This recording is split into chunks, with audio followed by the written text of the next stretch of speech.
আমাদের একটা ছেলে বোঝো, একটা ছেলে বোঝো, একজনই বোঝো। অনেক চালাক মনে করো তোমরা, অনেক ছেলে অসভ্যতাকে চালাকি মনে করে। না আব্বা, অসভ্যতা তো চালাকি না, অসভ্যতা। নোংরামিকে চালাকি মনে করে। না রে বাবা, নোংরামি তো চালাকি না, নোংরামি তো নোংরামি, নোংরামি তো নোংরামি। গুন্ডামি তো চালাকি না, গুন্ডামি তো গুন্ডামি। সন্ত্রাসী তো চালাকি না, সন্ত্রাসী। সাদাবাজ তো চালাক না, সাদাবাজ। সুর তো চালাক না, সুর। ডাকাত তো চালাক না, ডাকাত। লুচ্চা তো চালাক না, লুচ্চা। বেশ্যা তো চালাক না, বেশ্যা। পতিতা তো চালাক না, পতিতা। সুদখোর তো চালাক না, সে সুদখোর। ঘুষখোর তো চালাক না, সে ঘুষখোর।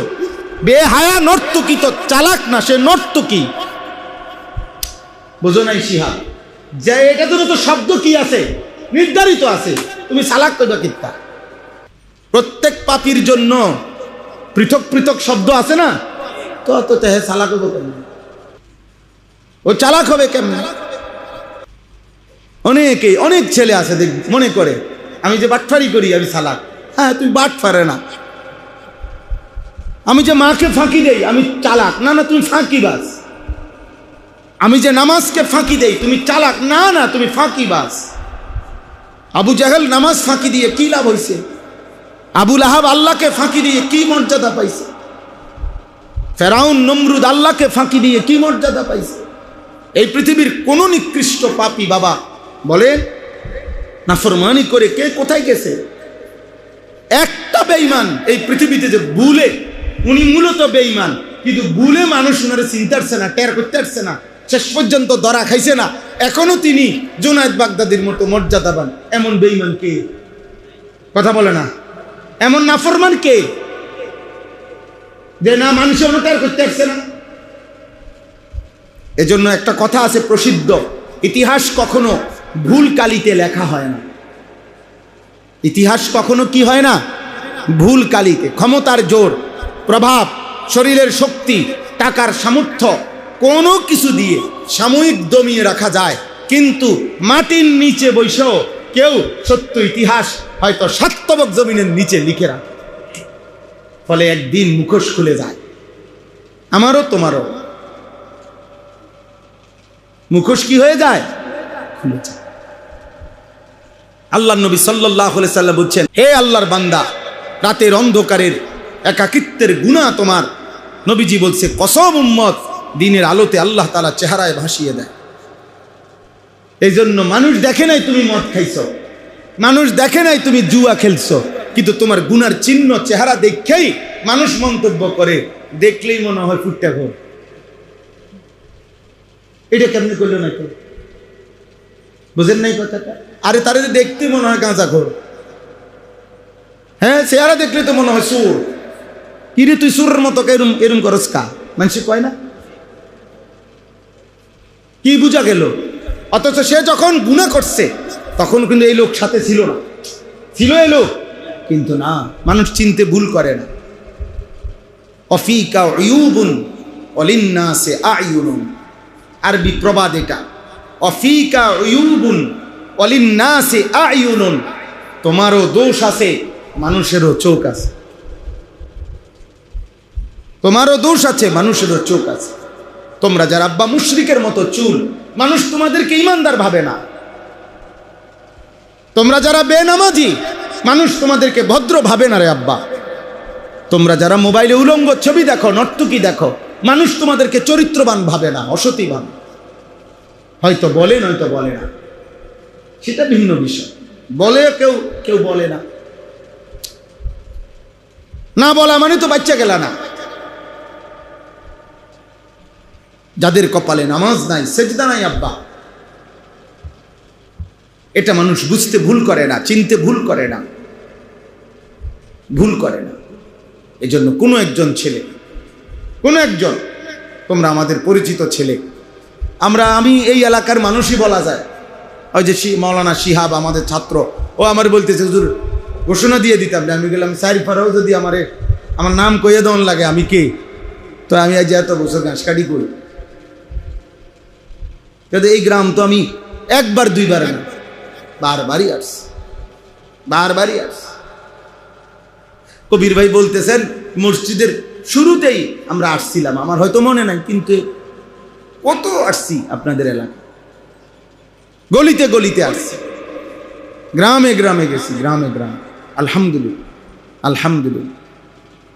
সোনাকান্দা মাদ্রাসায় যখন চাকরি করতাম, কত পায়ে হাইটা হাইটা এই গ্রামগুলোতে আমরা মাহফিলে গেছি, ক্ষেতের লাইলি দিয়ে গেছি, ফইরা পাঞ্জাবি টাঞ্জাবি ফেঁকে কাদায় বিজ্ঞা শেষ, এইগুলো নিয়ে ওয়াজ করছি।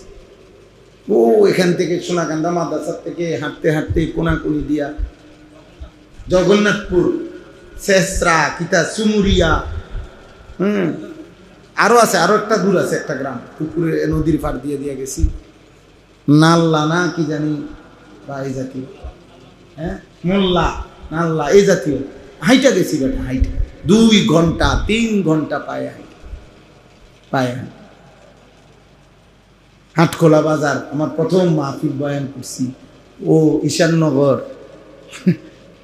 হ্যাঁ আরো কি কি নাম ভুলে গেছি, আমাদের বাবুসাইদের স্যারের বাড়ি। আল্লাহ সবাইরে ভালো রাখেন। তো যাই হোক আব্বা, আমরা বলতে চাই এই কথাটা যে আমাদের জিন্দিগির এটা বোঝা উচিত। আমি যে আয়াতগুলো পড়ছি এখন আমি সেগুলোর তর্জমা বলি, কিন্তু শুরুতে সবাইরে বলে নিলাম, ছেলেরা তোমাদেরকেও বলি, প্রিয় ভাই আমার, বেঈমান দুশ্মন তোমার করে ধোকা দিছে। দুশ্মন তোমাদেরকে বলছে জীবন মানে খেলাধুলা, জীবন মানে বিশ্বকাপ, জীবন মানে ফুটবল। কিন্তু বেঈমানের কাছেও আজ পর্যন্ত কোনো উত্তর নাই যে এর দ্বারা আখেরাত বাদ দিলাম, ওরা যেহেতু কাফের, কিন্তু ওদের কারো কাছে দুনিয়াবি কোনো যুক্তিও নাই। আমি তো পরিষ্কার বলছি যে ফিফা যারা এই ফুটবল বিশ্বকাপের আয়োজন করেছে তারা বলুক আখেরাত বাদ দেন, ওরা কাফের, ওরা আখেরাতের কথা বলবে কোত্থেকে? কিন্তু দুনিয়াবি পৃথিবীর, এই বর্তমান পৃথিবীর কি উপকারিতাকে সামনে রেখে খেলার আয়োজন, এটা তারা বলুক। তোমাদের কারো জানা থাকলে তোমরা কও, এই পৃথিবীর কি উপকার এর দ্বারা? এই যে 1.5 মাস ব্যাপী বিশ্বকাপ ফুটবল খেলা হবে, এর দ্বারা পৃথিবীর উন্নতি কি হবে? মানবতার কি সমস্যার সমাধান হবে? পৃথিবীতে কি যুদ্ধ বন্ধ হয়ে যাবে? পৃথিবীতে খুন, ধর্ষণ, নারী নির্যাতন বন্ধ হয়ে যাবে? বলেন, তাহলে পৃথিবীতে হত্যা, খুন, রাহাজানি, দুর্নীতি বন্ধ হয়ে যাবে? তো পৃথিবীর কি উন্নতি, মানবতার কি উন্নতি? এর মানে একটা কারণ বলুক, একটা বেঈমানে বলুক ওরা যে পৃথিবীর কি উন্নতিকে সামনে রেখে। একটা মানুষ যদি বলে যে আমি মাটি কাটতেছি কি লেখা, বলে ভাই আমি ওখানে একটা ছোট গর্ত হয়ে গেছে রাস্তা, আমি মাটিটা দিয়ে ফুরাই দিব, তত একটা উদ্দেশ্য আছে মাটি কাটা। 10 টাকার বুট খাওয়ার তো একটা উপকারিতা আছে, এটার উপকারিতা কি? সব পত্রিকা আসছে, অনলাইন মিডিয়াতে আসছে খবর, আমেরিকা, মেক্সিকো, কানাডা, যে 3 জায়গায় ফুটবল খেলার আয়োজন। নাউজুবিল্লাহ, বলতো লজ্জা ভাই, শুধু বুঝার জন্য বলতেছি। 3 জায়গাতে বর্তমান যেখানে ফুটবল বিশ্বকাপ খেলার আয়োজন, সেখানে সবচেয়ে বেশি চাহিদা যেই সমস্ত নারী যৌনকর্মী যারা তাদের দেহ বিক্রি করবে, তাদের রেট, তাদের দাম, তাদের মূল্যায়ন সবচেয়ে বেশি সেখানে। এটা মিডিয়ার খবর, সবচেয়ে বেশি। নাউজুবিল্লাহ, তার মানে জিনার আড্ডা হবে। একদিকে খেলবে মাঠে, আরেকদিকে নেশা, জুয়ার আড্ডা, নেশার আড্ডা, নারীর আড্ডা হবে। এই মিলে খেলা, কোটি কোটি টাকা অনলাইনে জুয়া হবে এই খেলোয়াড়ের নামে, এই দলের নামে। বোঝা নাই কথা? এই ম্যাচের নামে।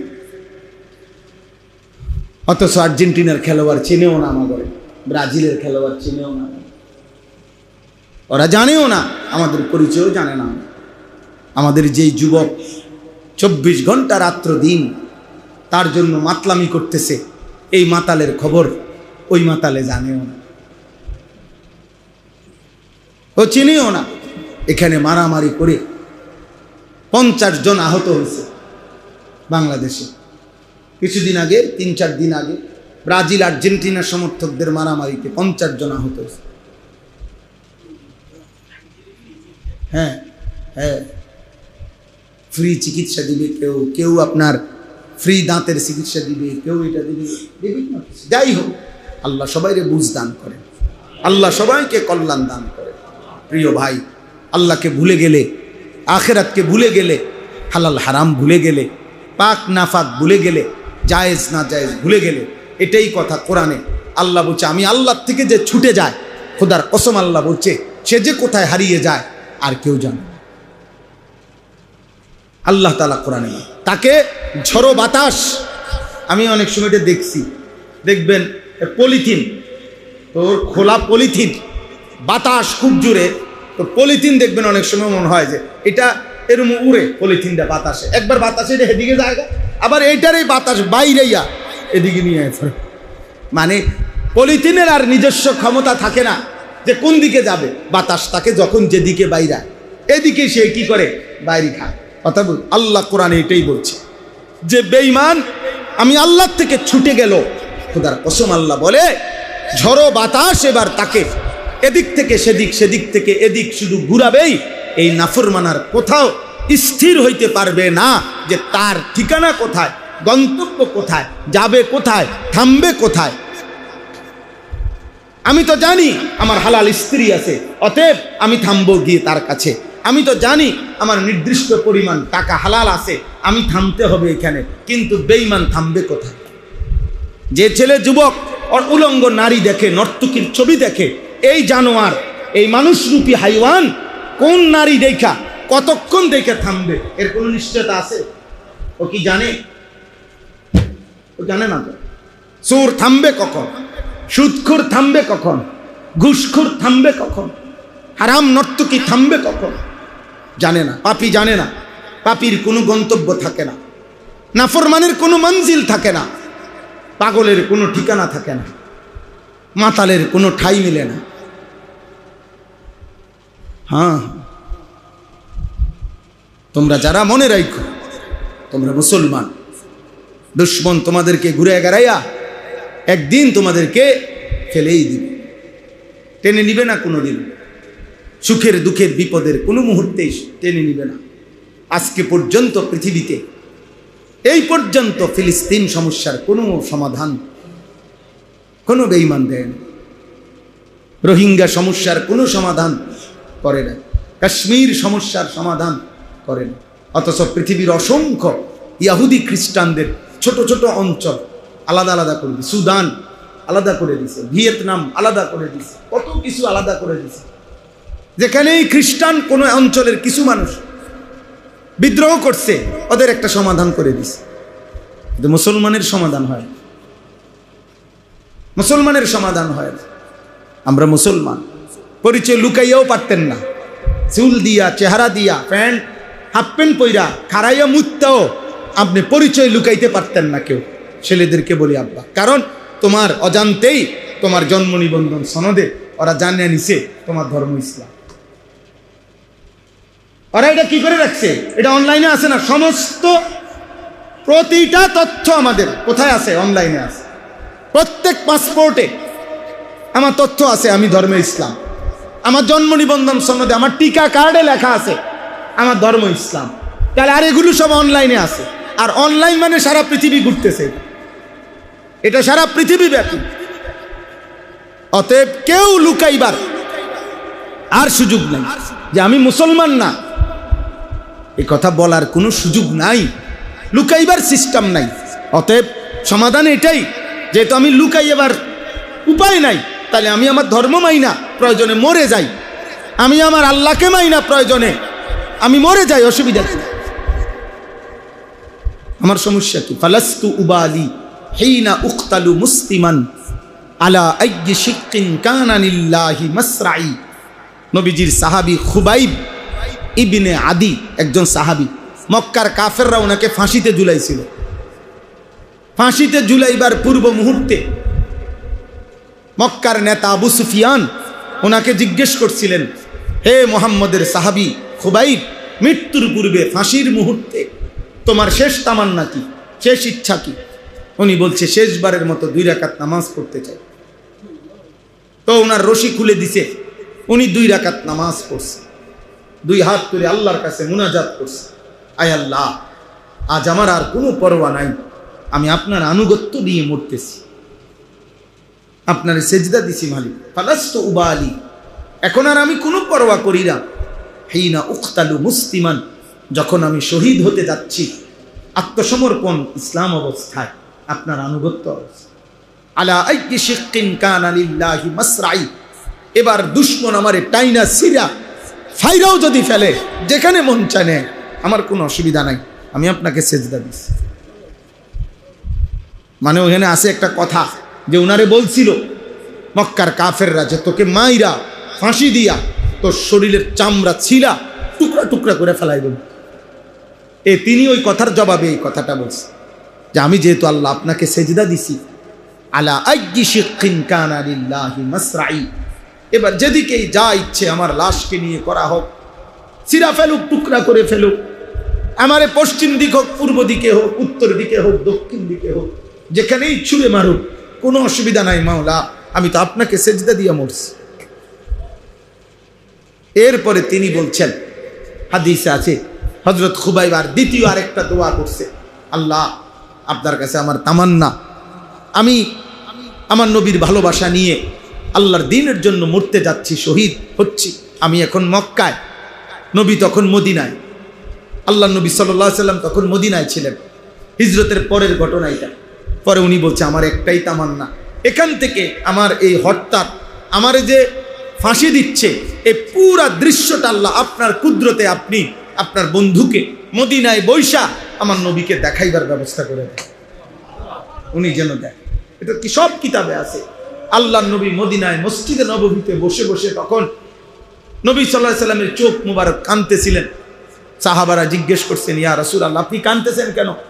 আল্লাহর নবী বলেন, সাহাবারা আমার খুবাইবকে ফাঁসি দিচ্ছে, আমার খুবাইবকে ফাঁসি দিচ্ছে। ফাঁসি দেওয়ার পরে মক্কার কাফেররা ওনার লাশ ঝুলাইয়া রাখছে, গাছের মধ্যে টাঙ্গা দিয়ে রাখছে, এবং পাহারাদার নিয়ম দিছে যে কেউ যেন লাশ নামাইতে না পারে, এখানেই পচে পড়ে থাকবে।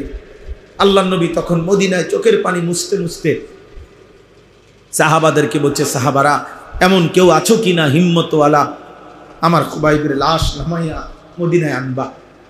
আমার খুবাইবের লাশ তো ঝুলায় রাখছে, ওর লাশের তো জানাজা হইতে হবে, দাফন হইতে হবে, তোমরা কেউ হিম্মত করো। একজন সাহাবী হিম্মত করছে, উনি 15 দিন পর্যন্ত গোপনে সফর করতে করতে করতে শেষ রাত্রে, গভীর রাত্রে, শেষ ফজরের ওয়াক্তের পূর্ব মুহূর্তে ওই লাশের কাছে গিয়া, পাহারাদার যেই দুশমন তখন ঘুমায় রয়েছে, উনি আস্তে এই পবিত্র লাশ নামাইছে। এবং ওই কিতাবে আমরা পড়ছি, ওই সাহাবী বর্ণনা দিছে যে আল্লাহর কসম 15 দিন পরে আমি যখন লাশ নামাইছি, মনে হয়েছে যেন খুবাইবের পবিত্র রক্ত, তাজা খুন এখনো ঝরতেছে, এখনো লাশের রক্ত ঝরছে। তিনি বলেন, আমি ঘোড়ার পিঠে আমার বুকে নিয়ে খুবাইবের লাশ নিয়ে মদিনায় রওনা দিলাম। ফজরের ওয়াক্ত হয়ে গেল, ওই দুশমন ঘুম ভেঙে গেছে, আর চিৎকার চেঁচামেচি করে মানুষ ডাইকে ফেলছে, লাশ চুরি হয়ে গেছে। এরপরে সবাই হাঁটা খোঁজা শুরু করছে, তারাও ঘোড়া দিয়া। তো আরবের কুরাইশরা, কাফেরদের একটা বিদ্যা ছিল, মানে তাদের একটা জ্ঞান ছিল, তারা এই পায়ের চিহ্ন দেখা ঘোড়ার মানুষের বুঝতে পারত কোন দিকে গেছিল। এই নবীজিরও পদচিহ্ন দেখে দেখে আবু বকরের গারে সৌরের কাছে পর্যন্ত তারা গেছিল ওই নবীর হিজরতের সময়। তো এখান দিয়ে বের করে ফেলছে। এরপরে যখন হযরত খুবাইবের লাশ নিয়ে সাহাবী যাচ্ছেন, উনি পিছন দিকে তাকায়া দেখছে কাফেরদেরকে দেখা যায়, ওরা ধরে ফেলবে। এই কথা স্পষ্ট আমরা কিতাবে পড়ছি। এই সাহাবী যখন চূড়ান্ত বুঝছে যে আর উনি এই লাশের হেফাজত করতে পারবে না, কারণ ওরা ধরে ফেলবে আর কিছুক্ষণের মধ্যে, তখন তিনি আবার আল্লাহর কাছে এইবার এই সাহাবী 2 হাত তুলে বলছে, আল্লাহ আপনার বন্ধুর আমানত আমি নিছিলাম, পারলাম না, আমি আপনার কাছে রাখলাম, আপনার দোস্তের আমানত আপনি হেফাজত করেন। এরপরে ওই সাহাবী ঘোড়ার থেকে নেমে এই সাহাবীর পবিত্র লাশ মাটিতে রাখছে, আল্লাহর কুদরতে মাটি 2 ফাঁক হয়ে সাহাবীর লাশ ভিতরে চলে গেছে। এই জন্য এই সাহাবীকে বলা হয় বালিগুল আরদ, যেই সাহাবীকে মাটি নিজে গ্রহণ করে নিয়েছে, খুবাই। হ্যাঁ, পুরো ঘটনাটা বললাম আর কি। এজন্য প্রিয় ভাই, আল্লাহকে মানো, আল্লাহকে মানো, আল্লাহকে মানো, আল্লাহকে মানো, দিন মানো, সেজদা করো, পৃথিবীতে সম্মানের প্রিয় পাত্র হয়েই থাকবে। আল্লাহকে ছেড়ে নিজ ঘরের মানুষের কাছেও কোনোদিন স্মরণীয় হবে না। একদিন বাবা বলে দিবে মার কাছে নিজের ফুতের ব্যাপারে যে এই অজাত বাড়ির থেকে বাইর করো, তে আমার কলিজাটা জ্বালায় আলাইছে, তারে বাইর করো, বাইরতে বাইর করো, তারে জিগাও কি করব করব, এই অজাত বাইর করো। এই মানুষ হইতো না, এই হারামি আমার কলিজা পুরাই লাইছে। কত বাবা আছে না এমন বলে না, কার ব্যাপারে? আপন ফুতের ব্যাপারে। আহ, হায় হায় রে বদনসিব, তোর বাপ তোর প্রতি ভরসা হারায় ফেলছে, তোর মা এখন দমে দমে চিন্তা করতেছে কেমনে তারে বাইর করুন যায়, বিদায় আফদ সরাও। এরপরে আর কি থাকে জীবনের? যে সন্তান তার বাবার কাছেও অপছন্দ হয়ে যায়, মার কাছেও, এই নাফরমানের জীবনে আর কি আছে? মোবাইলের নর্তকীও তো নাই, মোবাইলের নর্তকী পাইব কই হে? ওই নর্তকী কি থেকে তার জন্য সাজছে না, তো টাকার জন্য সাজ। আল্লাহ আমাদেরকে হেফাজত করেন, আল্লাহ আমাদেরকে মাফ করে দেন। এই সূরার 5টা আয়াত আমি তেলাওয়াত করেছি, এবার তর্জমাটা বলি, তাইলে আমার কথা শেষ। আমাদের জীবনের একটা স্বপ্ন, বাবাদেরকে বলি, আপনাদেরকে বলি, জীবনের লম্বা সময় হয়ে গেছে, হায়াতও লম্বা সময় হয়ে গেছে। আমি আজকেও শিহাবের কাছে বলতেছিলাম, আমার 45 বছর, দেখতে দেখতে 45 বছর বয়স এখন। এই সেদিন মনে হয় যে যেদিন আমি আসছি, চাকরি নিছি, বন্যা ছিল 2004 সালে, তো 22 বছর হয়ে গেছে কর্মজীবনের বয়স। তাহলে এই হায়াত শেষ। এই দেখতে দেখতে প্রতিনিয়ত চোখে চশমা বদলাইতে হয়, কোমরে প্রচণ্ড ব্যথা হয়, গলায় ব্যথা হয়, শরীরে আগের চাইতে একটু বেশি পরিমাণ বিশ্রাম করতে হয়, ক্লান্তি, এই জিন্দিগি।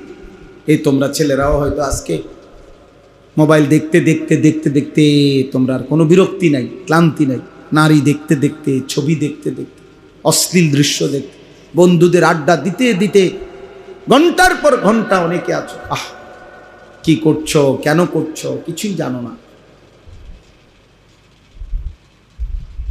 কিছুই জানো না। আহারে আব্বা, হায় হায়, আল্লাহ আমাদের ছেলেদেরকে হেফাজত করেন। তো এই আয়াত দেখে তর্জমাটা শুনেন, তাইলে কথা শেষ। বিসমিল্লাহির রহমানির রহিম। 11 নম্বর পারা, 11 নম্বর সূরা, সূরা হুদ। এই সূরাটার নাম, যে সূরার আয়াত পড়ছে, সূরা হুদ। কি নাম? একজন নবীর নাম, হুদ আলাইহিস সালাম, একজন নবীর নামে এই সূরাটা। এই সূরায় পুরা কোরআনুল কারীমের মধ্যে এমন 5টি জাতি, এমন 5 জন নবীর কওমের ঘটনা আছে, যেই 5 জন নবীর জাতি আল্লাহর এই জমিনে সবচেয়ে বেশি নাফরমানি করেছিল এবং নাফরমানিতে সর্বোচ্চ সীমা লঙ্ঘন করেছিল, পাপের সীমা লঙ্ঘন করছে। ফলে আল্লাহ তাআলা এই 5 জন নবীর কওমকে, জাতিকে একেবারে চিরতরে ধ্বংস করে দিয়েছে, পুরা কওম। এরকম নবী হলেন 5 জন। কয়জন? 5 জন। এই 5 জন নবীর নাম হইল নূহ আলাইহিস সালাম 1 নাম্বার, 2 নাম্বার হুদ আলাইহিস সালাম, 3 নাম্বার সালেহ আলাইহিস সালাম, 4 নাম্বার লূত আলাইহিস সালাম, 5 নাম্বার শুআয়ব আলাইহিস সালাম। নূহ আলাইহিস সালাম, হুদ আলাইহিস সালাম, সালেহ আলাইহিস সালাম, লূত আলাইহিস সালাম, শুআয়ব আলাইহিস সালাম। এই 5 জন নবীর কওম জাতি আল্লাহর নাফরমানিতে সর্বোচ্চ সীমা লঙ্ঘন করেছে। ফলে আল্লাহ তাআলা এই 5 জন নবীর জাতির 10 জন 20 জন 50 জন 100 জন সর্বোচ্চ ইমানদার হয়েছে মাত্র। যেমন নূহ আলাইহিস সালাম 950 বছরে ওনার কাছে কালেমা পড়ছে সর্বোচ্চ 80 জন। বাকিদের অবস্থা কি বুঝেন নাই? 950 বছরে ইমানদার হয়েছে কয়জন? মাত্র 80 জন। তাইলে বাকি নাফরমানি করছে বেশি, সীমা লঙ্ঘন করছে বেশি। ফলে আল্লাহ তাআলা এই 5 নবীর উম্মতকে একদম ধ্বংস করে দিছে, সমূলে শেষ করে দিছে। একেবারে গোষ্ঠী শুদ্ধা, কোলের বাচ্চা, পেটের বাচ্চা, নারী, বুড়া, জওয়ান, সুস্থ অসুস্থ সব আল্লাহর আযাব দিয়ে শেষ করে দিছে। এই 5 জন নবীর উম্মতের নাফরমানি, পাপের ঘটনা, আল্লাহর আযাব এবং ওই নবীদের দাওয়াত, মানুষকে বুঝানো, এই ঘটনাটা, এই পুরা বিষয়টা সবচেয়ে বেশি লম্বা বিস্তারিত বর্ণনা আল্লাহ এই সূরার মধ্যে করছে। কোন সূরা? সূরা হুদ। এই সূরা আরো সূরার মধ্যে আছে, কিন্তু এই সূরাতে সবচেয়ে বেশি বিস্তারিত পূর্ণাঙ্গভাবে আল্লাহ তাআলা ওই 5 জন নবীর ঘটনা, তাদের দাওয়াত এবং তাদের কওমের নাফরমানি আর আল্লাহর আযাব, এই তিনটা বর্ণনা আল্লাহ বিস্তারিত দিয়েছেন। এই সূরাটা যখন নাজিল হয়েছে আমাদের নবী সাল্লাল্লাহু আলাইহি সাল্লামের উপরে, তখন এই সূরা নাজিলের কিছুদিন পর সর্বপ্রথম তাফসিরে আছে আমাদের নবী সাল্লাল্লাহু আলাইহি সাল্লামের এই সূরা নাজিলের কয়দিন পরে সর্বপ্রথম নবীজির পবিত্র দাড়ি মুবারক, দাড়ি একটা বা দুইটা চুল সাদা হয়ে গেছে প্রথম। তখন হযরত আবু বকর সিদ্দিক রাদিয়াল্লাহু তাআলা আনহু এটা খেয়াল করছে, আর নবীজিকে বলছেন, ইয়া রাসূলুল্লাহ কাদ শিবতা, হে আল্লাহর নবী আপনি দেখি বুড়া হয়ে যাচ্ছেন, আপনার চুল, দাড়ি মুবারকের চুল তো পাকা শুরু হয়ে গেছে। তখন নবীজি চোখের পানি ফেলে হযরত আবু বকর সিদ্দিককে বললেন, আবু বকর, গত কয়দিন আগে যে সূরা হুদ আমার উপরে নাজিল হয়েছে, আর এই সূরার মধ্যে আল্লাহ তাআলা পূর্ববর্তী জাতির নাফরমানির যেই বর্ণনা দিছে এবং আযাবের যেই ভয়ানক বর্ণনা দিছে, এই নবীজি তখন বলছেন, শাইয়াবাতনি হুদ, আবু বকর খোদার কসম, হুদ সূরা আমারে বুড়া বানায় দিছে। আমার এই সূরা নাজিলের পর থেকে, এই ছেলে, এই দোস্ত বেয়াদবি করো না, আব্বা বাইর হয়ে যাও, আব্বা বাইর হয়ে যাও। তোমার মতো 2-4 জন ফালতু না শুনলে কোনো অসুবিধা নাই আব্বা, দয়া করে আল্লাহর রাস্তে মসজিদে বেয়াদবি করো না আব্বা। যদি খিচুড়ি খাও তো খিচুড়ি খাবার টাইমে আইসো আব্বা, দিব একটু পরে, ঘোষণা দিয়েই দিব।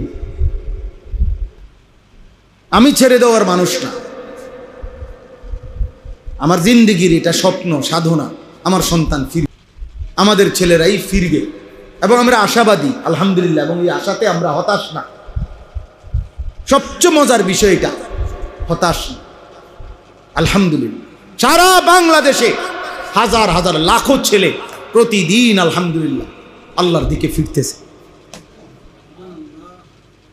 সময়ের একটা পরিবর্তন থাকে, আল্লাহর কুদরতে পরিবর্তনের একটা সূচনা হয়। গত 15 দিন আগে, 20 দিন আগে হবে, গত মাসে আমরা সিলেট এক মসজিদে, সিলেট বিভাগীয় শহরে ফজরের নামাজের পরে বয়ান করছি। আলহামদুলিল্লাহ, ফজর ক্যাম্পেইন আমার একটা কাজ আছে সারা বাংলাদেশে, আমি ফজর ক্যাম্পেইনের কাজ করি, অর্থাৎ ফজরের নামাজে মুসল্লি বৃদ্ধির চেষ্টা করি জায়গায় জায়গায়। এটা নিয়ে আমি আলাদা সময় দেই যুবকদেরকে, আমার এগুলা নিয়ে অনেক ছেলে পেলে আছে যারা এই কাজটা করে সারা দেশে। ফজর ক্যাম্পেইন কই আমরা, এটারে ক্যাম্পেইন মানে প্রচারণা, ইংরেজি শব্দ, অর্থাৎ ফজরের জন্য প্রচারণা করি আমরা। আলহামদুলিল্লাহ জায়গায় জায়গায় ছেলেরা এখন এই কাজটা করে। তো সিলেট বিভাগের ছেলেরা আমাদের যারা, তারা সিলেট বিভাগীয় শহরের একটা বড় মসজিদ 3 তালা, ওইটার মধ্যে বলছে, হুজুর আমরা ফজর ক্যাম্পেইনের পক্ষ থেকে ফজর বাদ বয়ানের ব্যবস্থা করছি, আপনি আসবেন। আমি ইনশাআল্লাহ ফজরের পরেই বয়ান হবে, ফজরের পরে বয়ান করার জন্য, ফজরের নামাজ পড়ার জন্য যখন আমি যেই বাসাতে ছিলাম রাত্রে, ওই বাসার থেকে ফজরের ওয়াক্তে আসতেছি তখন এই মসজিদে, তখন এই আসার পথের আধা ঘন্টা দেখছি যে এই পরিমাণ সাইকেল দিয়া ছেলে মসজিদে আসতেছে ফজরের নামাজের জন্য। মানে আমি সাথে বসা ছিল মনসুর ভাই, যার বাসায় ছিলাম। আমি মনসুর ভাইরে বললাম, মনসুর ভাই দেরি হয়ে গেছে, আপনার আসতে হইতে পারে, আপনি গিয়া আজ ইনশাআল্লাহ আপনি হয়তো ফজরের নামাজের জন্য ইমাম সাহেবের তালায় জায়গা পাইতেন। এমনি কইতেছিলাম হাসতে হাসতে। এরপর আমি বললাম, মনসুর ভাই আমার স্বপ্ন এটা, একদিন এমন হবে জুমার নামাজের জন্য যেমন মুসল্লি গেটে দাঁড়ায় থাকে, ইনশাআল্লাহ একদিন ফজরের নামাজের জন্য মুসল্লি এরকম দাঁড়ায় থাকবে। মসজিদ কমিটি বলবে যে ফজরের মুসল্লি জায়গা হয় না, মসজিদ বাড়াও, দোতলা করো, তিনতলা করো। ঠিক কইতেছি, গাড়ি থামছে মসজিদ বরাবর, মুয়াজ্জিন বলতেছে, হুজুর যেই তালা ইমাম সাহেব দাঁড়ায় দোতলায়, এনে একজন মানুষ দাঁড়ায় বেড়ার জায়গা। আলহামদুলিল্লাহ, 3 তালা মসজিদ একটি বিভাগীয় শহরে, এটা তো কোনো ছোটখাটো মসজিদ না, পুরোটা মসজিদ কানায় কানায় পূর্ণ ছিল। আমি বক্তার সফলতা বলতেছি না, নাউজুবিল্লাহ, খুদার কসম। আপনারা আমি বক্তা কত বড় এটা বুঝাইতেছি না, আল্লাহর কসম না, আমি বুঝাইতেছি আল্লাহর দিকে মানুষ ফিরতেছে, আল্লাহর দিকে। এরপরে শিহাব এই বয়ান শেষে 9টা বাজে, এরপরে বয়ানে গেছি যেখানে, সেটা আরো আশ্চর্য। সেটা হলো সিলেটের একেবারে গহীন এলাকা, চা বাগানের শ্রমিকদের জন্য আমাদের মাহফিল ছিল সকাল 9টায়, শুধু চা শ্রমিক।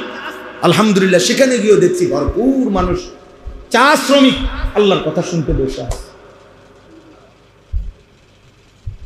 তার মানে বলার উদ্দেশ্য হলো, আলহামদুলিল্লাহ, বাংলাদেশে তোমরা শুনো ছেলেরা, ঢাকা শহরে কামরাঙ্গীর চরে হিজড়াদের জন্য, হিজড়া এই তৃতীয় লিঙ্গের মানুষ যারা, তাদের জন্য নিয়মতান্ত্রিক মাদ্রাসা চালু হয়েছে। এবং ইতিমধ্যে হিজড়া মহিলা, হিজড়ারা 3 খতম 4 খতম সহি শুদ্ধ কোরআন খতম করে ফেলছে। আমি নিজ হাতে কুমিল্লা চান্দিনা মাদাইয়ার মাঝামাঝি একটা জায়গায়, এখানে বেদে বেদে সম্প্রদায় থাকে, আমি নিজের হাতে আজ থেকে 5-7 বছর, আরো বেশি 8-10 বছর আগে ওদের মাহফিল চালু করছিলাম 2000 টাকা চাঁদা দিয়া। আমি নিজে, আলহামদুলিল্লাহ, ওই মানুষের বাদ্যা, এই বাদ্যার ঘরে আল্লাহর কসমে কোরআন হাতে বলতেছি, আমি নিজে বাদ্যার 4টা ফুট নিজের হাতে হাফেজে কোরআন পাগড়ি মাথায় দেওয়াইছি। বাদ্যার ফুট হাফেজে কোরআন। বাদ্যা বোঝেন না, নৌকা থাকে যারা, জি জি, এটা সময়ের পরিবর্তন, এটা মালিকের ফয়সালা, বোঝো নাই? বৃষ্টি যখন আসে তার আগে ঠান্ডা বাতাস বইতে থাকে, বৃষ্টির আগের বাতাস বইলেই যেই কোনো বুদ্ধিমান মানুষ বুঝে যে এই বাতাসটার ঠান্ডাটাই আলাদা, সে বুঝে বৃষ্টি আসতেছে, ইমানের বিজয় আসতেছে, আলহামদুলিল্লাহ, ইসলামের বিজয় আসতেছে সারা পৃথিবীময়। তখন সেদিন ইনশাআল্লাহ হয় মাহদির পক্ষে যাবে, নয় দাজ্জালের পক্ষে। ইমান আমলওয়ালা হইলে ইনশাআল্লাহ মাহদিকে পাইবা, ইমান আমলওয়ালা না হইলে বেঈমান দাজ্জালের পক্ষে চলে যাইবা, খালাস। আল্লাহ তোমাদের সবাইকে কবুল করে, আল্লাহ তোমাদের সবাইকে কবুল করে। চলেন তর্জমাটুকু শুনেন। আল্লাহ তাআলা বলেন, তো বলতেছিলাম নবীজি বলছেন, শাইয়াবাতনি হুদ, আবু বকর সূরা হুদ আমারে বুড়া বানায় ফেলছে। কেন? অর্থাৎ হইল আমার উম্মত যদি এই গুনাহগুলো আবারও তারাও করে, আহা, আমার আল্লাহর আযাব যদি আমার উম্মতের উপরে আসে তাদের কি হবে? উম্মতের পেরেশানি আমারে বুড়া বানায় ফেলছে। নবী সাল্লাল্লাহু আলাইহি সাল্লাম বুড়া হয়ে বলতেছে, আমার বুড়া বানায় ফেলছে, আমার উম্মতের টেনশন। এই পাপ, তাদের মৌলিক পাপ ছিল 3টা। 1 নাম্বার হলো তাওহীদের খেলাফ, শিরিক। 2 নাম্বার উপার্জনের মধ্যে হারাম। 3 নাম্বার যৌন চাহিদার মধ্যে হারাম। বুঝছেন হিসাবটা? একসাথ করলে 5টা জাতির পাপ শব্দই একসাথ করলে এ খোলাসা দাঁড়াবে।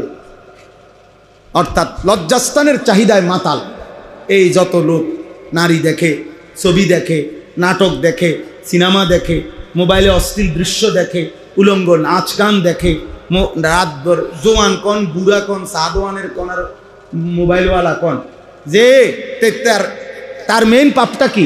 তার লজ্জাস্থানের চাহিদা, আর সেটা সে হারামভাবে পূরণ করতে চাচ্ছে, বুঝলেন? আর যত আরেক দিকের অনেক মানুষ উপার্জন করছে হারাম, সুদ, ঘুষ, কিস্তি, লোন, চুরি, ডাকাতি, ছিনতাই, রাহাজানি, জনগণের সম্পদ লুণ্ঠন, অবৈধ উপার্জন, ওজনে কম দেওয়া, যত রকমের বাটপারি কইরা পয়সা, হারাম উপার্জন। আর অসংখ্য মানুষ বেঈমান, কাফের, মুশরিক, শিরিকে লিপ্ত। আল্লাহ আমাদেরকে হেফাজত করে, আল্লাহ আমাদেরকে হেফাজত করে। আল্লাহ কোরআনে একটা চমৎকার ওয়াদা দিছে, আল্লাহ নবীরে একটা সুন্দর কথা বলে দিছে। বন্ধু, দুইটা জিনিস আপনারে বলে রাখি, আপনি টেনশন করেন না, এত কাইন্দেন না।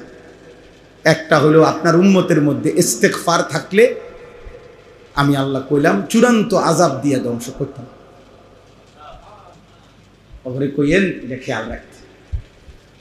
আর দুই নম্বর হলো সুবহানাল্লাহ, দুই নম্বর হলো ইসলাহের চেষ্টা যদি থাকে, ইসলাহ যদি চলমান থাকে, বাবা ছেলেকে বলতেছে, স্বামী স্ত্রীকে বলতেছে, ইমাম মুসল্লি করে বলতেছে, সমাজের মুরব্বীরা পোলাপানরে কইতেছে, মানে একজন আরেকজনকে ইসলাহ করতে চেষ্টা করতেছে, এইটা যদি চালু থাকে আমি আযাব দিয়ে ধ্বংস করব।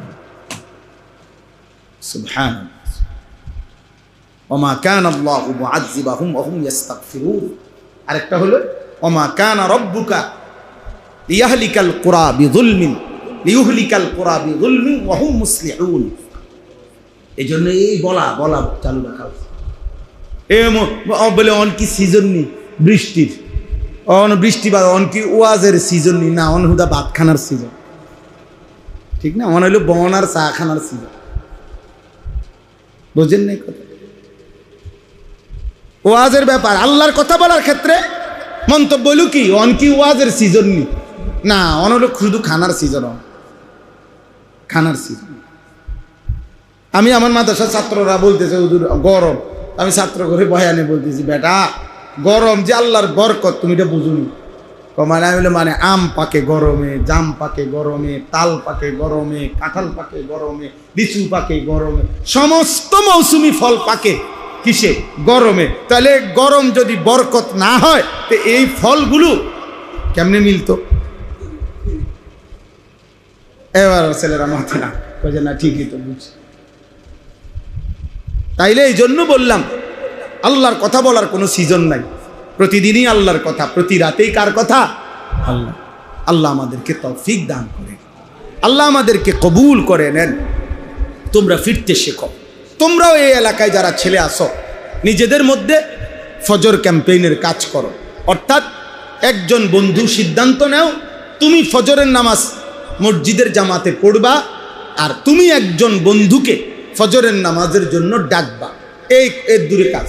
তোমরা দুইজন আবার ভাবলে আরো দুইজন বাড়বে, আরো দুইজন বাড়লে চারজন বাড়বে, এমনি এমনি বাড়বে, একজন আরেকজনকে ডাকবে, একজন আরেকজনকে ডাকবে। এইটাই আমাদের কাজ, আমরা এটা ফিকির করি। এতে করে ইনশাআল্লাহ মুসল্লি বাড়বে, ইমাম মাহদির সৈনিক বাড়বে ইনশাআল্লাহ। যেদিন আসবে তিনি আসবে, কিন্তু আমরা সওয়াবের অংশীদার হইতে অসুবিধা তো নাই। কথা বুঝেন নাই? যে বেটা গাছ লাগায় গেছে ছোট্ট চারা, সে হয়তো আর বাইচা নাই, কিন্তু গাছের থেকে আজও শত শত মানুষ ফল খাইতেছে, অসুবিধা কি? উনি তো কবরে চলে গিয়েও সওয়াব পাইতেছে। যে খাল কি করে দিছে, কাইটা দিছে, সে তো সওয়াব পাইতেছে। যে কালবাট করে দিছে সে তো সওয়াব পাইতেছে। যে একটা কল বয়ে দিছে সে তো সওয়াব পাইতেছে। যে মসজিদে দান করে গেছে সে তো সওয়াব পাইতেছে, হয়তো কবরে চলে গেছে। ওই দিন আমাদের কুমিল্লা একটা বিখ্যাত হোটেল আছে, সন্দু হোটেল, কুমিল্লার নাম করা হোটেল সন্দু হোটেল। সন্দু হোটেলের গোশত আলুর ভর্তা পৃথিবী বিখ্যাত, এত স্বাদ, এত মজাদার। কুমিল্লা পদুয়ার বাজার বিশ্ব রোডে ওনার যে মেন মালিক ইকবাল ভাই আমাদের, উনি আমার ওই দিন মেহমানদারি করাইছে ওনার হোটেলে। তো ওনার দাদার বাপ, ওনার দাদা, ওনার আব্বা, এখন ওনারা এই ব্যবসা করে। তো উনি জায়গায় জায়গায় খালে নদ পুকুরে বিভিন্ন জায়গায় ফ্রি ফোনা ফেলায়, ফোনা মাছের ফোনা আছে না, এটা ওনার একটা শখ। হাজার হাজার টাকার ফোনা ফেলে আর কি, এ ফ্রি, মানে যেখানেই সুযোগ পায় মাছের ফোনা ফেলে দেয়, বুঝছেন? তা আমি বললাম আপনি এটা কেন করেন? এর কথা শোনেন, এ কি করে সাধারণ মানুষ। হুজুর আমি এটা চিন্তা করছি, এই যে আমি 1000 ফোনা ফেলাইলাম, এরপরে যে মাছটি হইল, যতভাবেই ধরুক মাছ, এডি মাছের একটা না একটা থাইকাই যাইবে, এইটা আবার বাচ্চা দিব, আবার ডিম দিব। হ্যাঁ, কাজে আমার এই সৎকা জারিয়া কেউ বন্ধ করতে পারছে না। চিন্তা করছেন মাছের ফোনা দিয়ে তার বুঝটা কি, যে একেবারে 1000 ফোনা আমি যা ফালাইছি পরে এটা কাঁচাইয়া 1000ই উড়াই লাইতে পারবে, এটা সম্ভব? একটা না দুটো থাকবে না, তো এটার থেকে আবার বাচ্চা হবে। তো তার মানে এই খাল, এই পুকুর যতদিন আছে ওর সোয়াব আর কি নাই, বন্ধ না। দেখো একজন সাধারণ মানুষ কেমন অসাধারণ ফিকির করছে, আল্লাহ তাআলা ওনার ফিকিরে বরকত দান করেন। তো এই জন্য ছোট্ট কাজ হতে পারে তোমার বলার দ্বারা, সে হয়তো তোমার চাইতে বেশি নামাজি হবে, সেদিন তুমিও তার নামাজের সওয়াব পেয়ে যাবে। আল্লাহ তাআলা আমাদের সবাইকে তৌফিক দান করেন। এই আয়াত 5টার মূল বক্তব্য একটাই কথা, আমি একটা কথা বলার জন্য, বিস্তারিত তাফসীর না, একটা কথা হলো আল্লাহ তাআলা বলছে, বান্দা তোমার কাছে আমার একটাই কথা, আমার নবীর মাধ্যমে আল্লাহ তাআলা বলছেন, বান্দা তোমাদের সকলের কাছে আমি আল্লাহর কথা হলো, প্রতিনিয়ত তোমাদের পাপ হবে, আমি জানি, আমল ছুটে যাবে, তোমরা ঘাবড়াইও না। তুমি শুধু সিদ্ধান্ত রাখো আমি পাপ করব না, আমি গুনাহ করব না, আমি আমল ছাড়ব না। তবে যখনই পাপ হবে, যখনই আমল ছুটবে, আমি জানি ছুটবে, আল্লাহ বলছে কোনো ঘাবড়াইও না বান্দা, ও আনিস্তাগফিরু রাব্বাকুম, আবার পুনরায় গুনাহ ছেড়ে দিয়ে আল্লাহর কাছে মাফ চাও, সুম্মা তুবু ইলাইহি, আবার ইবাদত শুরু করে আল্লাহর কাছে ফিরে আসো। আল্লাহ বলছে যখনই গুনাহ হবে ছেড়ে দাও, মাফ চাও, আবার ইবাদত শুরু করে আবার আল্লাহর কাছে তওবা করো, মানে ফিরে আসো। তওবা মানে ফিরে আসা। এই ইস্তিগফার এবং তওবা তোমার জীবনের সাথে মিলাইয়া রাখো। তুমি সিদ্ধান্ত নাও গুনাহ আমি করব না, আমল আমি ছাড়ব না। আর যখনই গুনাহ হবে, যখনই আমল ছুটে যাবে, ইস্তিগফার এবং তওবা তোমার জীবনের সঙ্গী বানাও। কি জিনিসকে সঙ্গী বানাইতে কইছে? ইস্তিগফার এবং তওবা। এই দুই কথার অর্থ কি? ইস্তিগফার মানে হলো গুনাহ ছেড়ে দিয়ে মাফ চাওয়া, তওবা মানে ইবাদত শুরু করে আল্লাহর কাছে ফিরে আসা। এই কথাইটাই। 1 নাম্বার হলো আপনি গুনাহ ছেড়ে দিয়ে মাফ চাইতে হবে, 2 নাম্বার হলো আবার ইবাদত শুরু করে আল্লাহর কাছে ফিরতে হবে। ইবাদত শুরু না করে তওবা হয় না, গুনাহ ছেড়ে না দিয়ে মাফ চাইলে আল্লাহর কাছে ইস্তিগফার হয় না। এটা সব কিতাবে আছে। আমনে মিথ্যা মিথ্যার জাগাত, চুরি চুরির জাগাত, সুদ সুদের জাগাত, কিস্তি কিস্তির জাগাত, সাদওয়ানের নাটক দেখার জাগাত, বিড়ি আমনের পকেটে, হারাম টাকা আমনের পকেটে, গালি আমনের মুখে, নর্তকী দেখা আমনের চোখে, সব জাগাত রাইখা যেমনে যেটা জাগাত এমনিই রইছে। এবারটা কেবল কয় আস্তাগফিরুল্লাহ রাব্বি। কিতা মানে কি? কিতা ঘটনা কিতা কথা কয় না, কি রাস্তা ঘুরিলে কইতে আছে, মানে কোনটা রুজে বুঝেন নাই কথাটা? গুনারে গুনার জায়গাত রাখা আপনি কি আস্তা ঘুরিলে কইতে আছেন, মানে কি? এবার পকেটে বিড়ি, এবার কয় আস্তা ঘুরিলে, এবার এই মাত্র আইসে সাধু আনতে টেলিভিশন চাইয়া, আবার গিয়েই বিসমিল্লাহ করে হেনে বলবে, এবার কয় আস্তাগফিরুল্লাহ। এমন আস্তাগফিরুল্লাহর উপরে আস্তাগফিরুল্লাহ, এমন তওবার উপরে কি? হ্যাঁ, এটা কি আছে? আল ইস্তিগফারু বিলা ইকলাইন আনিজ যুনুব তাওবাতুল কাদ্দাবিন। গুনাহ বর্জন না করে মাফ চাওয়া, খোদার কসম কিতাবে আছে, এটা মিথ্যাবাদীর তওবা। তাওবাতুল কাদ্দাবিন, মিথ্যুকের তওবা, মিথ্যুকের তওবা, মিথ্যাবাদী, এটা মিথ্যাবাদী, মিথ্যুক। কিসের আস্তাগফিরুল্লাহ? কিসের আস্তাগফিরুল্লাহ? এমন আস্তাগফিরুল্লাহর উপরে কি পাকিস্তানের একজন বড় বুজুর্গ কুতবে আলম আরিফ বিল্লাহ হযরত মাওলানা শাহ হাকিম মোহাম্মদ আখতার রহমতুল্লাহ আলাই, ওনার একটা ঘটনা হযরত লিখছেন যে হযরত সফরে যাইতেছেন হজে, বিমানের মধ্যে উনি এহরাম পরা, ওনার পাশেও একজন এহরাম পরা হাজি, দুজনে হজে যাইতেছে। তো এই পাশে যেই হাজি সাহেব হজে যাইতেছে এহরামের কাপড় পরা, উনি ওই বিমানের মহিলা যারা বিমানবালা, এরা অনেক সুন্দরী রূপসী, এদের কাপড় চোপড় কম, এরা আপনার অনেকটা বেপর্দা থাকে।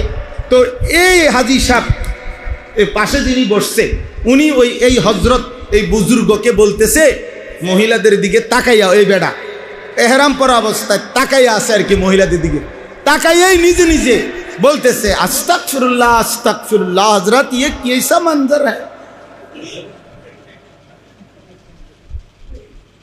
আস্তাগফিরুল্লাহ আস্তাগফিরুল্লাহ হযরত এটা কি দৃশ্য, মহিলা এগুলোর এই অবস্থা, কা পর্দা পুশিদা কই। তখন এই কিতাবে আছে যে হযরত তখন ওই আল্লাহওয়ালা এরে বলছে ওনারে, ভাই তেরি আস্তাগফিরুল্লাহ পর আস্তাগফিরুল্লাহ, তোমার আস্তাগফিরুল্লাহর উপরে কি আস্তাগফিরুল্লাহ, মানে এটা কি ধরনের আস্তাগফিরুল্লাহ, তুমি তো তাকাইয়াই রইছো বেডির দিকে, চাইয়া চাইয়া কও আস্তাগফিরুল্লাহ, এটা বুঝি আস্তাগফিরুল্লাহ, পহলে তো নজর হটাও ফির আস্তাগফিরুল্লাহ পড়ো। এই তখন উনি বলছে আরে আগে তো চোখ সরাও, আগে কি সরাও, এরপরে কি পড়ো, আগে গুনাহ ছাড়ো, এরপরে কি পড়ো আস্তাগফিরুল্লাহ। এটারে কয় তওবা, এটারে কয় ইস্তেগফার। হ্যাঁ, তো এজন্য এইটাই শেষ কথা। আল্লাহ বলেন যদি গুনাহ হয়ে যায়, যদি আমল ছুটে যায়, গুনাহ ছেড়ে দিয়ে আমল শুরু করে কি করো, ইস্তেগফার করো, তাওবা করো, বিনিময়ে কি হবে, সুবহানাল্লাহ। আল্লাহ বলেন ইউমাত্তিউকুম মাতাআন হাসানান ইলা আজালিম মুসাম্মা, আল্লাহ বলে যদি সত্যিকার ইস্তেগফার আর তাওবা করো, আমি আল্লাহ ওয়াদা দিলাম বাকি যেটুকু হায়াত, এই পুরা হায়াত তোমার জীবনের সমস্ত প্রয়োজনীয় উপকরণ হালাল এবং পবিত্র দিয়ে আমি পূরণ করে দেব, সব প্রয়োজন পূরণ করব, তবে হাসানান উত্তমটা দিয়ে। নারীর চাহিদা তোমার আমি পূরণ করব পবিত্র স্ত্রী দিয়ে, নর্তকী দিয়ে না, বেশ্যা দিয়ে না, পতিতা দিয়ে না, মোবাইলের উলঙ্গ নর্তকী দিয়ে নয়, তোমার চাহিদা পূরণ করে দেব আমি পবিত্র স্ত্রী। টাকা দরকার, টাকা প্রয়োজন, তোমার টাকার চাহিদা পূরণ করব হালাল টাকা দিয়া, সুদের টাকা না, কিস্তির টাকা লাগবে না, লোনের টাকা লাগবে না, বাটফারির টাকা লাগবে না, আমি তোমার চাহিদা পূরণ করব হাসানা হাসানা উত্তমটা দিই। এই জন্য 10,000 টাকার ইমাম ঠিক এই মাস পুরা মাস চলতে পারে, লাখ টাকার হারামখোর কিস্তি চলে 4টা, ইনকাম আছে কিন্তু লাখ টাকা, বেচা কিনা আছে লাখ টাকা, কিস্তি যায় না। ওই যে হারাম হারাম খায়, সুদ নিছে, কিস্তি নিছে, অভাব যায় না, অভাব যায় না। অয়ুক্তি কুল্লাদি ফদলিন ফদলা। আর আল্লাহ তাআলা বলে দ্বিতীয় পুরস্কার হলো যদি ঠিকমতো ইস্তেগফার করো, তওবা করো, আমি আখিরাতে তোমার প্রত্যেকটা আমলের সর্বোচ্চ বিনিময় জান্নাত দিয়ে দেব। ওয়া ইন তাওয়াল্লাও, আর যদি আমি আল্লাহর কথা থেকে মুখ ফিরিয়ে নাও, তো আল্লাহ বলে নবী আপনি বলেন ফা ইন্নী আখাফু আলাইকুম আযাবা ইয়াউমিন কাবীর, আমি আল্লাহ তোমাদের ব্যাপারে, আমি নবী আল্লাহর আযাবের ভয় করছি, কবরে আযাব হবে, আখিরাতে আযাব হবে, জাহান্নামে আযাব হবে, দুনিয়াও লাঞ্ছিত হবে। এই আমার কথা শেষ। যদি কোনো ছেলে বুঝে থাকো তো বুঝলা, না বুঝতে আলহামদুলিল্লাহ, কোনো অসুবিধা নাই। তুমি মনে করো এই যে আমরা চিল্লাই, আমাদের এই চিল্লানি কোনো সময় ব্যর্থ হয় না। একটা বড় লাভের কথা হলো এটা, যে বলে আল্লাহর কথা তার 1 সেকেন্ড কোনো লস নাই। কোরআন শরীফে আল্লাহ এটা ওয়াদা দিছে নবী, বন্ধু আপনি এক বিন্দু ঘাবড়াবেন না, কেউ যদি ঈমান না আনে, আমি আল্লাহর দিকে না ফিরে, সেটা আমার ব্যাপার, কিন্তু আপনি যে বলছেন আপনারে প্রতিদান যেটা আপনার পাওনা, আপনার প্রাপ্য নেকি, আমি 100 দিয়ে যাব। এইটা হলো মজার ব্যাপার। আমাদের কোনো লস নাই, আমি বললেই নেকি, ইমাম সাহেব বললেই নেকি, খতিব সাহেব বললেই নেকি, আল্লাহর কথা বললেই নেকি, কেউ না শুনুক। কারণ হাদিসে আছে এই পৃথিবীতে এমন নবী পৃথিবীতে ছিল গেছে, যেই নবীর 300 বছরে 100 বছরে যেই নবীর দিবা নিশি কালেমার দাওয়াত দিছে, কিন্তু একজনও কালেমা পড়ে নাই, এমন নবীও কবরে গেছে। বোঝো নাই? তো তাহলে ওই নবীর নেকি কো? হ্যাঁ, নেকি তো ওই মানুষে দেয় না, নেকি দেয় কে? তার অসুবিধা কি? মানুষের হাতে তো কিনা, সওয়াব মানুষের হাতে নেই। কার হাতে? তো তিনি তো দিবেন।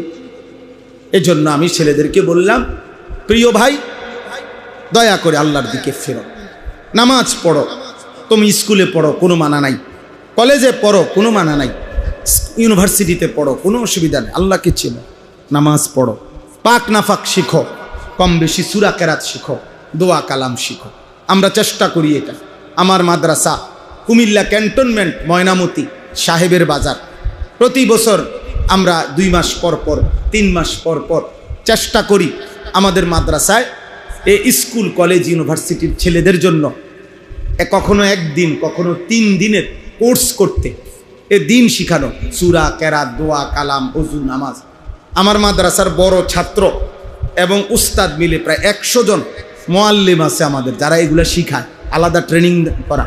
আলহামদুলিল্লাহ, গত বছর আমরা প্রায় 2 বারে 3 দিন করে 6 দিনে 500-র মতো স্কুল কলেজের ছেলেদেরকে এই ওযু নামাজ শিখাইছি। আলহামদুলিল্লাহ। আর একদিনে 550-600-র মতো ছেলেদেরকে একদিনে দিন শেখানো হয়েছে, যেটুকু পারছি এতটুকু। আগামী শনিবার 13ই জুন, এই যে শনিবার আসতেছে, এই 13 তারিখও আমাদের মাদ্রাসায় ইনশাআল্লাহ, আমার ওইখানে সকাল 8টা থেকে রাত 9টা পর্যন্ত, এই সারাদিন ব্যাপী রাত পর্যন্ত স্কুল কলেজ ইউনিভার্সিটির, মানে মাদ্রাসার ছাত্র না, মাদ্রাসার ছাত্র ছাড়া যেই হোক, ফরুক বা না ফরুক, 30 বছরের নিচে যাদের বয়স, তাদের জন্য একদিনের এই দিন শিখার কোর্স, তারবিয়াতি কোর্স, আমরা এটারে বলি কিশোর যুবক তারবিয়াতি কোর্স হবে। সকাল 8টায় শুরু হবে ইনশাআল্লাহ, দুপুর পর্যন্ত পড়ানো হবে ওযু, নামাজ, সূরা কেরাত, দোয়া কালাম। হ্যাঁ, যাদের এই 10 জন 15 জন ছাত্র করে করে গ্রুপ করে করে আমরা শিখাই। আর জোহরের পরে 2:30টা থেকে এশা পর্যন্ত বয়ান হবে। আমি নিজেও ইনশাআল্লাহ, আল্লাহ যদি সুস্থ থাকে, হায়াত থাকে, থাকবো, আমার উস্তাদ, আমার শায়েখ আল্লামা মুফতি মুশতাকুন নবী কাসিমি হুজুর আসর থেকে মাগরিব বয়ান করবেন। আমাদের বাংলাদেশের অন্যতম বক্তা, অনেক বড় আলেমে দ্বীন আল্লামা মুফতি আরিফ বিন হাবিব দামাত বারাকাতুম, তিনি মাগরিব থেকে এশা বয়ান করবেন ইনশাআল্লাহ। এখানেও যারা যুবক ভাই আসো, যাদেরই সুযোগ হয় যাওয়ার চেষ্টা করবা। সকাল 8টায় শুরু হবে, রাত 9টা পর্যন্ত, এশা পর্যন্ত। যাওয়া আসার শুধু গাড়ি ভাড়া তোমাকেও নিজের। আর ওখানে যাওয়ার পরে সকালের নাস্তা, দুপুরের খাবার, রাত্রের খাবার ইনশাআল্লাহ আল্লাহ তৌফিক দিলে এটা আমাদের জিম্মাদার, আমরা ইন্তজাম করব। মানে কাউ কোনো টাকা পয়সা কিছুই দিতে হবে না, শুধু দিন শিখবে। আমার যেই মাদ্রাসা, আমার এটা স্বপ্ন, আমার এটা ইচ্ছা আকাঙ্ক্ষা, মুসলমানের কিশোর যুবক ছেলে সারা বছর দিন শিখবে। বছরের যেই কোনো দিন মুসলিম ছেলেরা, বাবারা যেন যেই কোনো দিন আইসা দিন শিখতে পারে, যে যেটুকু সময় আছে। আমার এই আশা নিয়ে আমি একটা বড় জায়গা কিনছি সেখানে, ক্যান্টনমেন্ট, 1 একর 15.5 শতক, মানে 115 শতক জায়গা, 2,67 লাখ টাকা জায়গাটার দাম। তো এই আশা এলো, এখানে একটা 2টা মাদ্রাসা হবে, একটা ছেলেদের মাদ্রাসা রাখো, আরেকটা হলো এই সর্বশ্রেণীর মুসলমানদের জন্য মাদ্রাসা। সারা বছর আমার স্লোগান হলো, যে আসবে যখন দিন শিখবে তখন, যার সময় যতক্ষণ দিন শিখবে তখন। 3 ঘন্টা হলে 3 ঘন্টাই শিখবে, 30 ঘন্টা হলে 30 ঘন্টা, যে যেটুকু সময় নিয়ে আসে দিন শিখবে। আলাদা মাদ্রাসা করার ইচ্ছা। তো এই জায়গাটা কিনতে গিয়ে 2,67 লাখ টাকা জায়গাটার দাম। আলহামদুলিল্লাহ, আমরা একটা ছোট্ট হ্যান্ডবিল সবার কাছে সারা বাংলাদেশে দেই, একটা আশা নিয়ে। যে ওই কাগজে একটা আবেদন আছে, আমাদের এই বড় জায়গাটায় 1 নামাজের মুসল্লা জায়নামাজ পরিমাণ জমির দাম 4,200 টাকা মাত্র। আপনাদের কাছেও আমরা এই কাগজটা দেব। এটার মধ্যে বিকাশ নাম্বার আছে, অ্যাকাউন্ট নাম্বার আছে, এই আবেদনটা আছে। যদি কারো সুযোগ হয় আমাদের মাদ্রাসার এই জমিতে 4,200 টাকা দিয়ে এক মুসল্লা পরিমাণ টাকা জমির অংশগ্রহণ করবেন, সাদকায়ে জারিয়ার সওয়াব পাইবেন। পারলে দিবেন। ছেলেরা তোমরাও আসো, অনেকের বাবা বিদেশ আছে, ভাই বিদেশ আছে। 4,200 টাকা দিয়া চেষ্টা করো পারলে শরিক হইতে, যদি কেউ পারে। কারো উপরে কোনো জবরদস্তি নাই, এই জন্য আমরা এটা স্বাভাবিকভাবে দেই কাগজটা। যেই পারেন শরিক থাইকেন, পারলে দিয়েন। আলহামদুলিল্লাহ এই 1 বছরে আসার কথা হলো, আশ্চর্য শুনেন, 1 বছরের ভিতরে এই 4,200 টাকার এই অল্প অল্প দানে এই পর্যন্ত 1,78,00,000 টাকা সুদ হয়ে গেছে। আশ্চর্য না? এই অল্প অল্প দানে। এবং আরো বড় কথা হইল, এই 1,78,00,000 টাকা যে সুদ করছি মানুষের দানে, এর মধ্যে বড় অংশের টাকা 3/2 টাকা মহিলাদের। মা বোনরা সবচেয়ে বেশি দান করছে। সারা বাংলাদেশ থেকে বিকাশে টাকা আসে, মহিলা, শুধু মহিলারা দেয়। আশ্চর্য! আল্লাহ তাআলা যত মা বোন দিছেন আল্লাহ সবাইকে কবুল করেন। যত বাবারা দিছেন, কেউ বেশিও দিছেন, আরো অনেক বেশি। 30 লাখ টাকাও এক ভাই দিছে। শুধু 15 টাকা একটা ছেলে দিছে। 10 টাকার একটা নোট, 5 টাকার একটা পয়সা। আমি তার টাকাটাও মহব্বতের সাথে নিছি, আমার তারও চিনি আমি। আবার 30 লাখ টাকা যে দিছে আমি তাকেও চিনি। সবাই দোয়া পাইবেন। অর্থাৎ এটা একটা ফিগার বলছি, এক মুসল্লা পরিমাণ। কমও দিতে পারবেন, বেশিও দিতে পারবেন। আল্লাহ তৌফিক দান করেন। কবির ভাই খেয়াল করলে শনিবার দিন যাদেরই সুযোগ হয়, তোমরা যদি পারো আমাদের এই কোর্সে অংশগ্রহণ করার চেষ্টা করবে। এই চারিপাড়া, এই মসজিদ, আজকের এই আয়োজন, আলহামদুলিল্লাহ আমাদের মহব্বতের অনেক ছেলে পেলে এখানে আছে, অনেক নওজোয়ান আলেম আছে। আল্লাহ তাআলা সবাইকে কবুল করে নেন, আল্লাহ সবাইকে ভালো রাখেন। যারা মাদ্রাসা